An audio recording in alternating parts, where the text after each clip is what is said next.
In the Raw with Troy Fryer and his dad. So we're doing a video today. Got a little story to tell you. Figured touch bases. Troy agreed to this, right, buddy? Yep. You're not doing it for your dad. Nope. What are we going to try to teach people today? The battles of Rare disorders. rare disorders, yeah.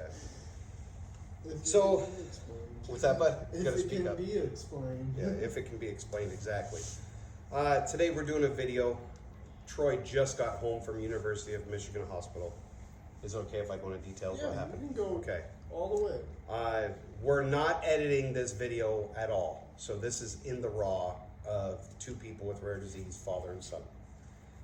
He just got home from U of M.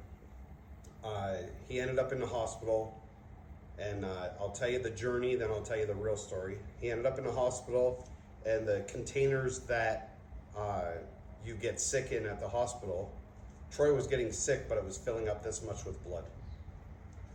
Very panicked, you know, so we got him to emergency. They transported him from Monroe Mercy because he was there, and Troy's extremely rare. So his main doctors are at University of Michigan Hospital. So we switched to the University of Michigan Hospital, got him there, they got him stable, got him in a room. How many days you go on a liquid diet? About Was it two? three. Yeah, it was 3 About days. 2.5, 3 days. I was On a liquid diet.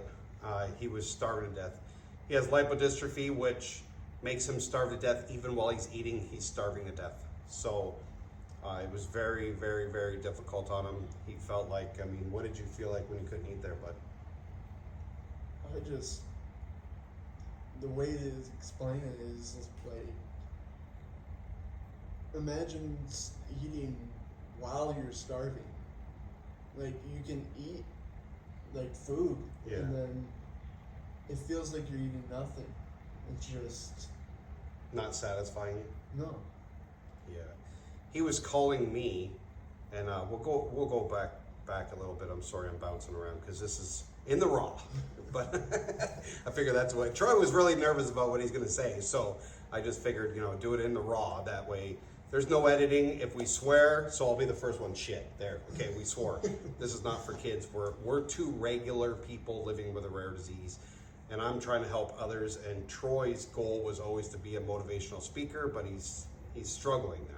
He's struggling a lot now. So we're trying to work on Troy and not worry about Troy working on others. But so let me see. Now I lost my train of thought where we were going to go with this, but. So he ended up getting to U of M. They got him stable. They got him in a room. He was on a liquid diet for, I think it was 2 or 3 days. And then they got him in for a scope. When they finally got him in for the scope, we were told that he has a TIPS procedure done to his liver already. We were told that something went wrong with the TIPS. It needs to be repaired. So I talked to the doctors, found this out. So the next morning, they let him eat the next ice cream. The And next day, still full liquid diet. full liquid diet. So then they had him on NPO the next morning, nothing by mouth, because he was supposed to go in for this liver surgery to repair his TIPS procedure.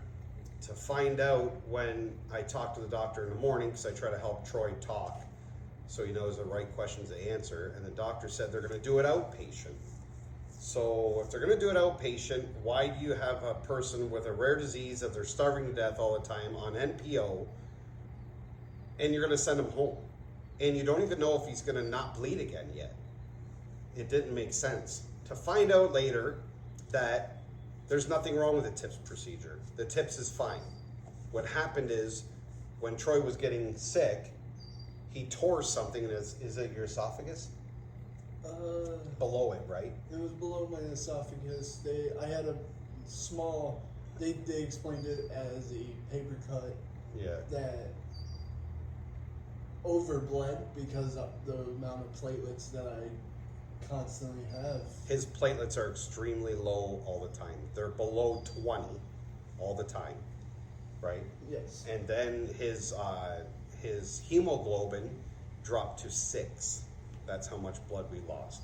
So anybody in the medical field, you can understand the severity of it.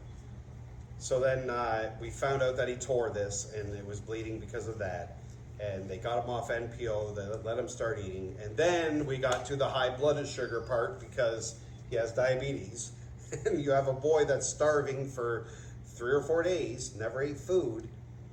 His insulin level is 60 units per meal because he's always starving.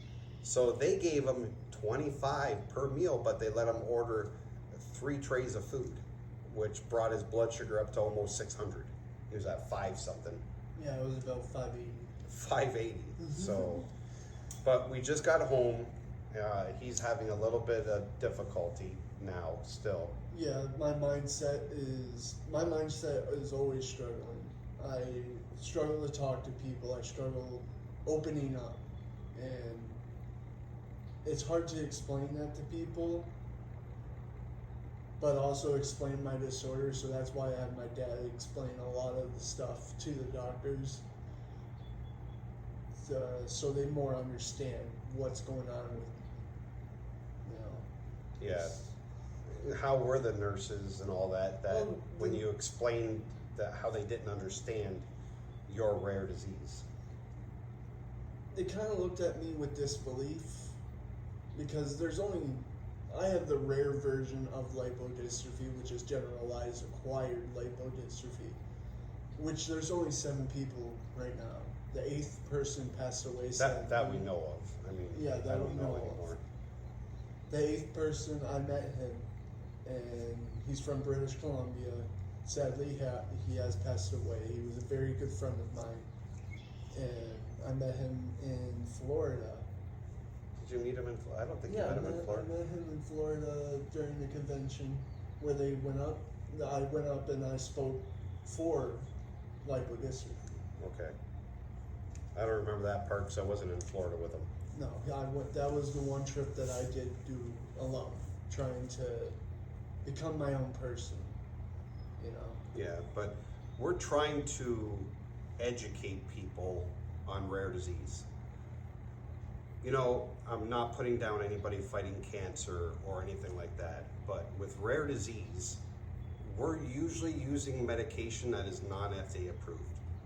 Troy's medication now is FDA approved because of Troy. We actually went to Maryland after it miraculously helped Troy years ago. Now Troy's struggling in a lot of different ways, but you're usually using a medication that is non-FDA approved.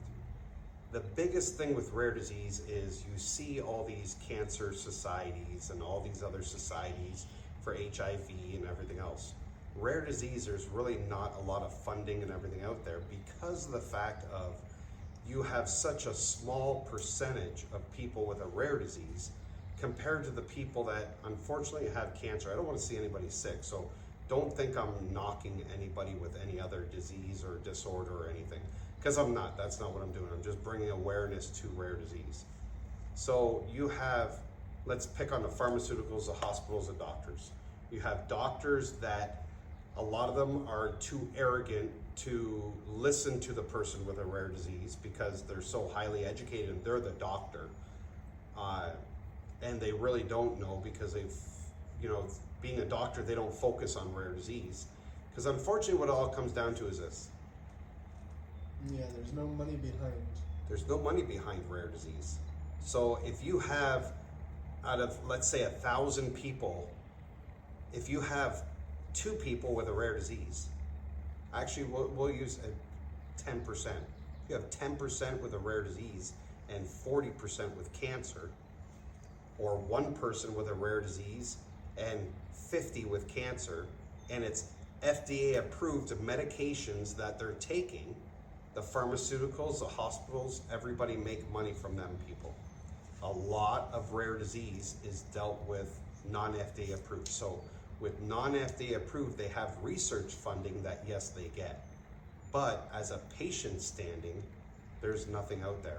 And you're fighting with your insurance company to cover this stuff because they don't understand what's going on, because it's not, there's not a literature for it. You know, if I get lymphoma cancer, when it gets bad enough, It's in your bloodstream. You end up going for chemo or whatever they have to do. They know the stages of this. There's no stages to rare disease. There's no structure behind rare disease. You have to have an open mind for rare disease. So I'm trying to give you an opportunity to meet my son here, Troy. He's never been on camera. This nonprofit, I promised my wife, would not be about Troy. It's about me being a father, me being a grown man, living my whole life with a rare disease and understanding what it's like to live with one as close as you can, because I don't understand what Troy's going through. You know, I don't understand it at all. He's in severe pain all the time. We struggle all the time. So my disease is different than his, but I can kind of relate. But I'm also a father with a son with a rare disease, which all week this week, I had a son talking to me on the phone saying, Dad, I suffer, and now they're torturing me. That's the words he used. He said, they're torturing me. Dad, I know you don't want to hear this, but I'd rather just give up. Hearing your son say that he wants to die is heartbreaking. But I also understand because I've watched him live in so much pain. But the other side of me as a dad says, don't give up, keep fighting, keep fighting, keep fighting. But yet the other side of me realizes he's in pain, he's suffering, what kind of life does he have, blah, blah, blah. So there's the human part of it, of, man, I understand, I wouldn't want to live a life like that. There's a father of it that says, no, shut the up, you need to keep fighting, you need to keep focused and go, go, go, go, go. Then there's your heart being broken, going, holy shit, my kid is in severe pain all the time. What kind of life does he have? He's dwindling away. He doesn't see a cure for it. I don't see a future for myself. And the reason I'm still here, honestly, because of my dad. My dad has pushed me as a normal person. But I'm going to correct that in a second. Go ahead. No, you can correct it now. No, the reason I'm going to correct it is he says my dad. Yes, I push him and I push him overboard. That's my job as a dad. Just like I hate hearing anybody. I hate, and I'll use that word. It's a bad word, but there's no such thing as a good mom or a good dad. You're either a mom or a dad. You can be a bad dad or a bad mom, but everybody else is just a mom or dad. And one thing I'm going to tell you is your statement just now that the reason you're alive is because of me is wrong. It's because you're the one that fought. You're the one I went through. I'm just being a dad pushing you. And the other reason that you're forgetting why you're here is who just left here that you were crying, worried about them, and telling them that you mean the world to them, or they mean the world to you? My brothers.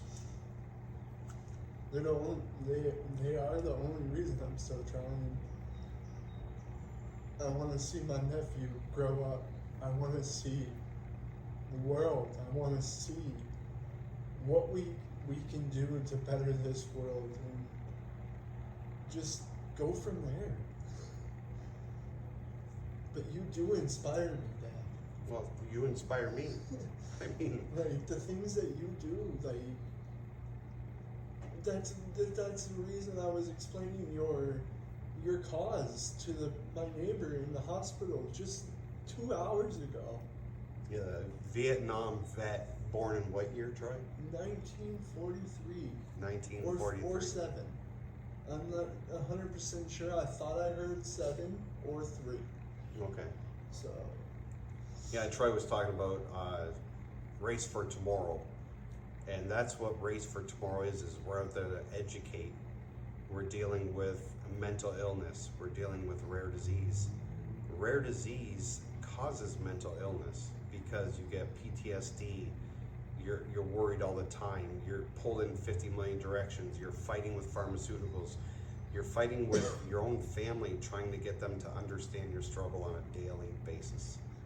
You know. I'm gonna cut you off for a second. This isn't my first time experiencing me almost bleed to death, because that's what happened. I mean, a few years ago, I think 5, maybe 4. About close to 4 or 5, yep. I almost lost my life. I didn't know who I was for a month or 2. I lost all memory. I didn't know my brothers were my brothers. And that breaks my heart that I can't recognize my brother. I couldn't recognize I didn't know who I was. I didn't, it's hard to explain, but it's just, family means everything to me. And there's nothing else that drives me to survive. I can't work. I feel like I can fight enough that I will be able to work again, but I'm on full disability. And you can't survive on that.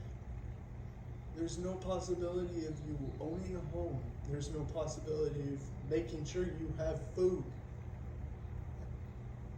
Hell, the only reason I'm on disability is so I can pay for my medicine and hospital trips.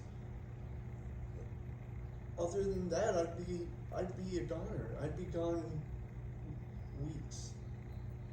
Yeah, we don't want to get into a whole bunch about free money and all that out there, but what a lot of people need to realize is when Troy applied for disability, he got approved. Took a couple years, he got approved. It took 2 years. Yeah. And then you go on a 2-year waiting list, a 2-year time, I don't know what they call it, but during the first 2 years on disability, you have to go on, and I don't know if it's Medicaid, I forget all that stuff, but he has to go on, I'm gonna say the word welfare, the welfare insurance, which covered him 100%. Troy gets just over $1,000 a month. So after that 2-year period that you're on Social Security disability, that welfare has to cover your medical because disability does not cover your medical for the first 2 years. Then you have the stress after the first 2 years of paying for your own medical. So he has $200 a month that comes off the top right away to cover his medical portion of it. So now he's living on $900 a month. And there's a lot of people out there take advantage of the program out there. The system, yeah, sorry, I couldn't spit out the word, that's why you got a kid like this. But take advantage of the system, yet people like this suffer. I have a rare disease and I work hard and I have to be careful of what I do, but I can still work with my rare disease. He can't. I push him every day. Hey, go get a part-time job, work 1 day a week just to get out of the house, so he has that extra money because he's starving to death. But then you also gotta think, if I do start working and I make money, if I make too much money, they immediately cut my insurance. So if anybody on disability makes more than what they make in a month, so if he makes more than $900 a month, he would be cut off disability, lose the medical and everything. So that's a whole nother argument in this world that, or in our country that we need to fix for people to help people prosper and, entrepreneurship and all that stuff. But that's a whole nother video. We're trying to teach you what rare disease is, because rare disease is not being diagnosed with a certain thing and having an answer. It's forever. It took me to 18 years old before I got diagnosed. I was a gymnast. I ran track and field. I did amateur fighting. I worked at Boblo Island in Canada as a high diver. I drove cement truck. I tried to work for DTE, trimming trees. I've tried a lot in life. You know what I mean? I've tried a lot, but not successful at everything. Just tried a lot. He can't. I tried to work. I really tried. I tried the labor's union. I lasted a few months and then I got sick. He would come home from work. I thought it was so funny. He was so proud making all that money, and he'd come home and sit in his truck, and an hour and a half later, I'd have to go wake him up because he's sleeping in his truck and didn't have the energy to get to the house. But I was proud of him. But what we're trying to teach about rare disease is everything. You're fighting your art. I don't want to use the word fighting fighting, the but unknown. you're exactly. You're fighting the unknown. You're fighting doctors. You're fighting pharmaceutical. You're fighting your insurance company. You're fighting regular people that are just, not open-minded to actually sit and listen and take it to heart. And sit there and say, we understand what you're going through. The hardest thing is getting family members to understand, because they come in here, see me work, and think, oh, you're fine.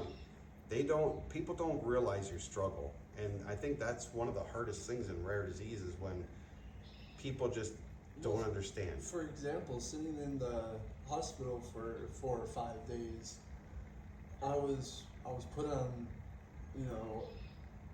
a carb diet, but I can't survive on that. I feel like I'm starving to death as I'm eating.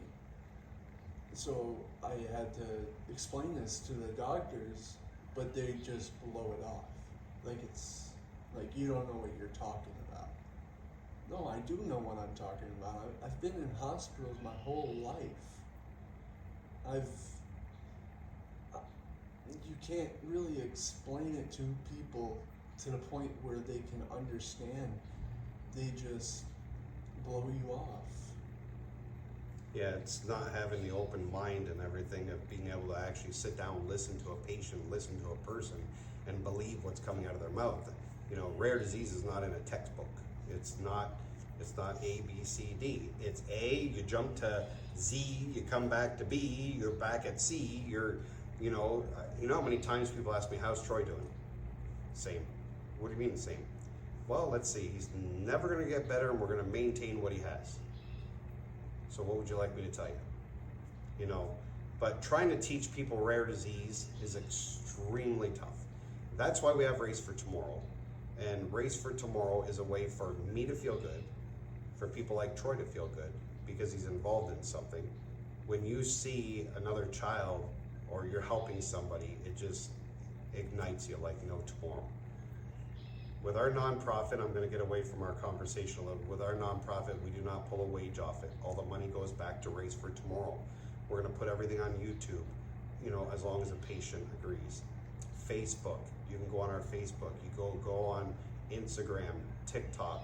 What is it? Hashtag race.for.tomorrow is, I think, Instagram. Hashtag race4 tomorrow is our TikTok. And then you can research us on Facebook and YouTube, of course. YouTube, you already know that we're here.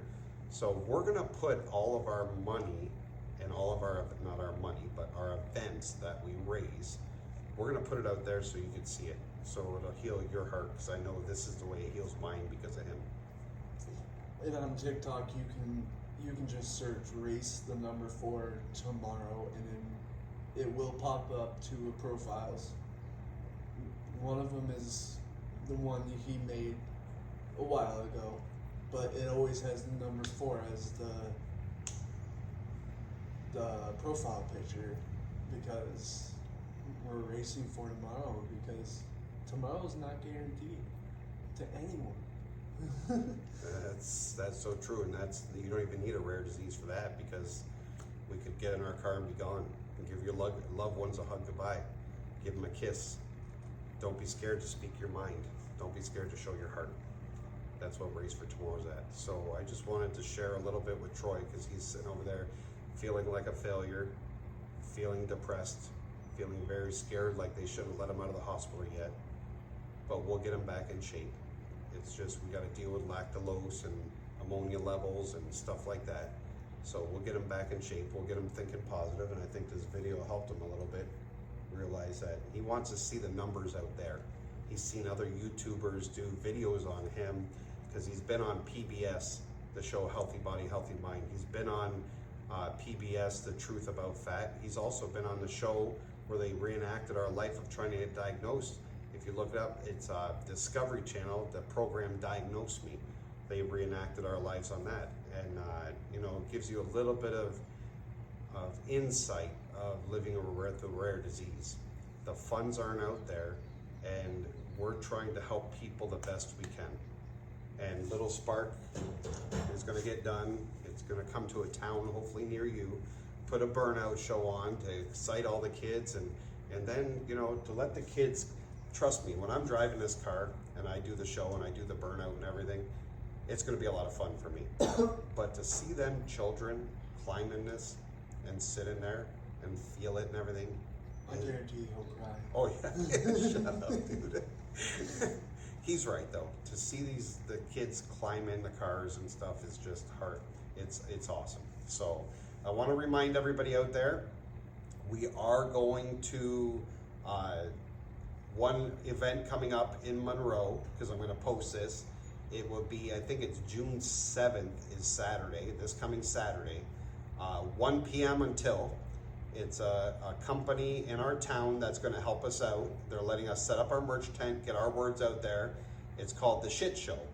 It's a speed cult. If you look up Speed Cult on Facebook, seems like a very good group of people. They do all the metal artworks and cutouts and all that, and I'm probably saying it improper, but they're allowing us to go there and set up our merch tent, which is amazing. Unfortunately, Little Spark isn't done yet to go to the Rat Rod show. Also, I want to remind you quickly about Straight Pipe Shenanigans. That's at our property, our event. It's going to be a lot of fun. We're going to have a burnout box, mini monster truck, my monster truck, that's what I call it, mini monster truck, Thumper. He'll be there. Hopefully Little Spark will be running. Going to try to get him fired up this weekend. Hopefully, got a lot of work to do. But Straight Pipe Shenanigans, August 2nd, from 2 p.m. If you want to bring your car early, you're more than welcome to bring it early. It's fine. We don't mind. We're here all day because we live here. So we love you. I hope this was a little bit of insight on rare disease. If you could have lived this nightmare we've lived the last 4 days, it would touch your heart, because it's been a nightmare, and the nightmare hasn't ended yet, because Troy still isn't mentally all the way back yet. He's still fighting with the ammonia levels and all that. So it's a struggle. We tried to walk to the end of the property and back, and he couldn't do it. So I just want to tell everybody, peace out. We love you. Thank you, Troy. And then just come out to the straight pipe shenanigans. Yeah, Straight Pipe Shenanigans, August 2nd. And just shake our hand. I mean, you don't. Yeah. We're not expecting donations. We're not expecting all of that. Don't get me wrong, we want donations because we want to be able to help the people out there. But what Troy's trying to say, if you don't have no money, you can still come. If you want to come and bring your lawn chair and sit in that chair, and you walk up to me privately and whisper in my ear and say, hey Jason, I don't have any money, but I want to support you, I'll make sure you're fed. I'll make sure you have something to drink, and I'll make sure you have a good time. And just shake our hand. I will explain my story to anyone who asks. We're here for you. So peace out from us. This is Rare Disease in the Raw by Troy and Jason. That would be a good name for a podcast or something, eh? But we don't have no time like that. So we thank everybody. Hope to see you. Race for tomorrow. We love you.